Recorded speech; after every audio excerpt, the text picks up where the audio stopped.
Welcome to Lisbon. We're here to drive the Kia EV2 for the very first time. So we had the reveal in January, took a good look around the car, and now I want to tell you what it's like to drive. The great thing about the Kia EV2 is that it gives you options when it comes to batteries. So there's two different batteries. There's a standard range, which is a 42 kilowatt hour with up to 317 kilometers. That's more suited for city use.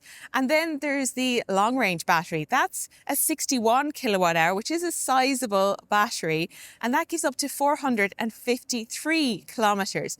And currently that is class leading for a small electric SUV like this. So very impressive when you compare it to things like the Renault 4, also the Ford Puma Gen E, the Jeep Avenger, and even upcoming models like the Skoda Epic and the Volkswagen ID Cross. So Kia has something good here when it comes to batteries. You've probably seen hundreds of Kia EV2 videos at this stage, so I don't want to dwell too much on the design, but just point out a few things with this GT line model that I have, which is the top of the range version, and we can expect this in the second half of the year. So it's got this lovely brushed silver effect and also some detail here and this gloss black detailing as well. So just a little bit more upscale and a little bit sportier than the standard version. It has, of course, the vertical DRLs, so very striking lighting signature. It just makes it more distinct compared to the other EV models. There's also a frunk under here.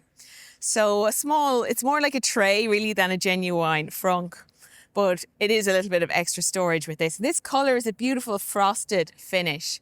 Wheel sizes, 19-inch on the GT line. The standard wheel is 16-inch, and then there's an optional 18-inch as well. This one has got 145 horsepower, 0 to 100 in about 8.7 seconds. So it's nippy enough. There are a few different driving modes. It's at its most nimble in the sport mode. So in the normal mode, it doesn't feel hugely responsive off the line, but there's still plenty of power there. And the drive modes are positioned on this button on the steering wheel, which is really handy and easy to change as well. You've also got paddles behind the steering wheel. Of course, Kia does the whole regen braking thing very well, and a few different strengths of that also that you can play around with. So a lot of high-tech features on this car, but they have paid special attention to the refinement. Again, this is what makes me think that they've designed this to get out of town as well, not just as a city car. So they've put a lot of work into the insulation. So even the tyre choice, there's even insulation in the tyres to reduce road noise. The carpets, the glass in the car as well, and even around the front, they showed us some of the insulation that they've put in. So a lot of measures to make this quiet. It's also comfortable. It's very well balanced car. So they have specifically designed this for Europe. They've done all the tuning for European roads. It's a great size, just over 4 meters in length, so it's very easy to get around in.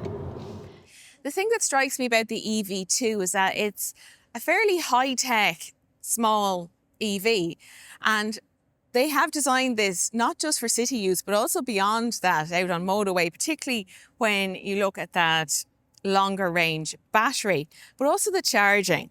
So, for example, the DC fast charging, they say 10 to 80% in about 29 minutes if you have to stop at a motorway fast charger, or 30 minutes for the long range battery. It also has vehicle to grid, vehicle to load, battery preconditioning, so it's really well set up. It also has 22 kilowatt AC charging available, so that means you can make the most of those street side chargers that you find in Irish towns and cities, which do tend to be a bit more plentiful. This is a baseline car, and there's a lot of fabric here in the dash just to make it feel a little bit more plush. There is quite a lot of hard grey plastic in the doors, also the steering wheel and the buttons, But again, it's a small SUV, you kind of accept that. It's not as plush as something like the Renault 4. I thought that when I first looked at this car, and I still think that it probably has a more upmarket, boutique kind of feel. It's a bit more chic. But this is a good all-rounder and very practical interior in terms of all the equipment you have on board, like your regen braking and the climate control buttons here as well, so it's really easy to adjust the temperature while you're driving. Panoramic screens, so you've got your digital driver display in front of you and your infotainment screen here. So they've put in big car tech into this car, which certainly elevates the experience. It doesn't feel cheap or nasty in here. They've also put in their EV route planner, so that makes it a lot easier to plan your journeys and your EV charging stops in this car as well. So let's take a look at the boot. Now, what I have here is the 4-seater version. They're a little bit different in volume, the 4-seater and the 5-seater. So the 4-seater, it's maximum about 403 litres, and that's if you slide the rear seats the whole way forward. If you go for the 5-seater, it's about 362 litres. And in Ireland, most of the cars that we're going to get are going to be the 5-seater. The 4-seater is only an option. Now, it's not a huge amount of space, I have to say, when you compare it to things like Renault 4 and also the Ford Puma Gen E. They do have bigger boots that are more practical. It just depends on how you expect to use the car. And it does have useful features like deep underfloor storage where you could pop your charging cables. There's a parcel shelf. And of course, you can do cool things with those seats here in the 4-seater as well.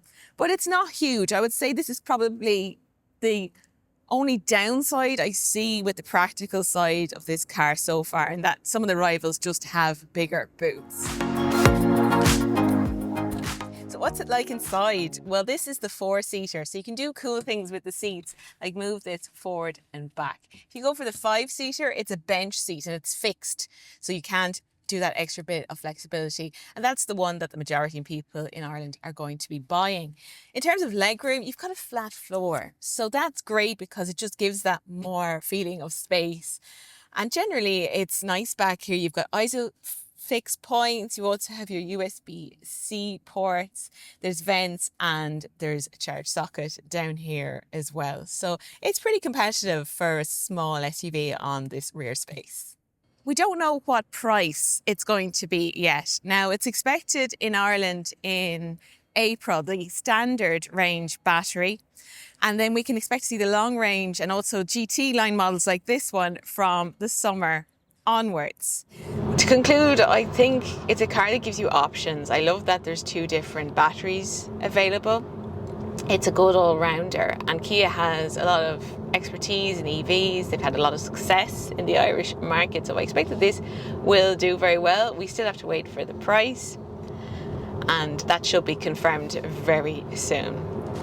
You can read more over on changinglanes.ie. So thanks for watching, and I'll see you soon.